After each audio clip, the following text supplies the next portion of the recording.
3 weeks to go and it was the end of June. This was to be the first launch date that sailed past while work continued on board the boat at the request of the owner.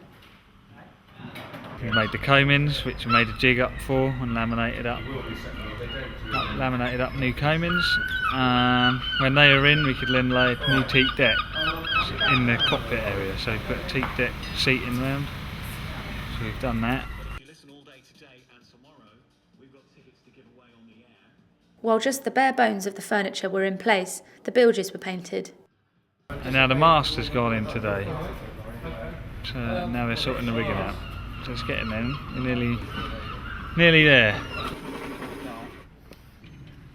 We are also responsible for the rig and the deck gear. We have a brand new mast being made by Z-Spars. It's the same height, however I've pushed the forestay a bit further up the mast. I put it up as high as I felt I can to keep the aspect ratio still reasonable for the fore triangle.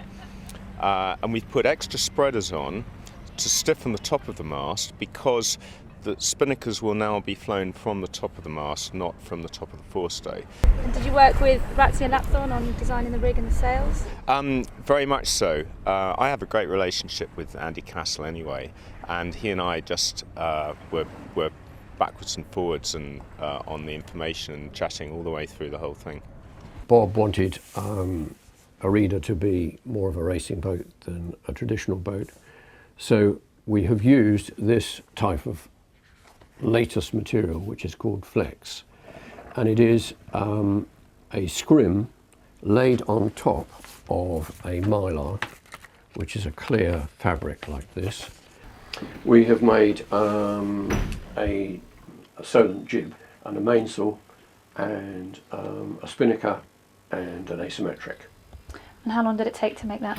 Well, we're doing his sails, there are other sails going through the loft, but if you put your mind to it, you could probably make the mainsail in about a week, really.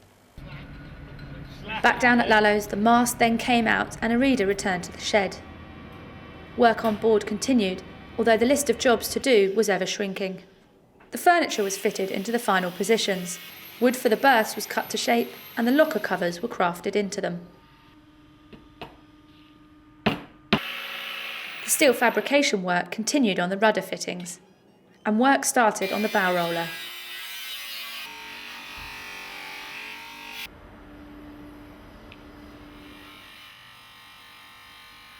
Back on board, things were starting to take shape down below, and wooden slats were being drilled into position to cover the bare ribs of the boat.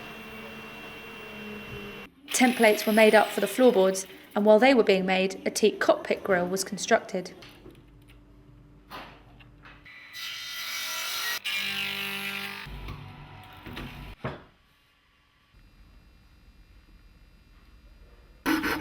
Erida was almost finished, and the last few deck fittings were secured, finishing touches done to the furniture, and the finished floorboards were put in place.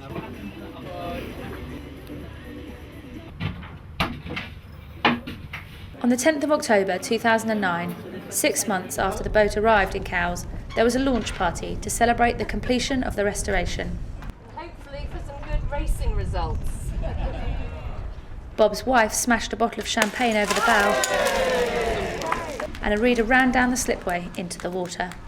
So today was just fantastic. We've got the weather, we've got people that have now become friends, so it's just a very, very proud day, and I think it's great for the boat, which is the most important thing. And have you two enjoyed it? Yeah, it's been great fun. Are there any sausages left? No. Okay, thanks.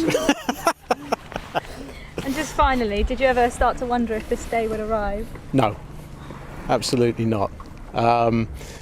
We've done things properly, and I think the boat deserves to have things done properly, and it's been very special to have all the Cowes guys involved. You know, Laurie and his team are just fantastic, and I hope the boat's an advert for them, you know, for more restorations of very classic yachts to come here, which I think is what Cowes deserves. It's what the boats deserve, and it's also what Laurie deserves and the yard and team he's got here.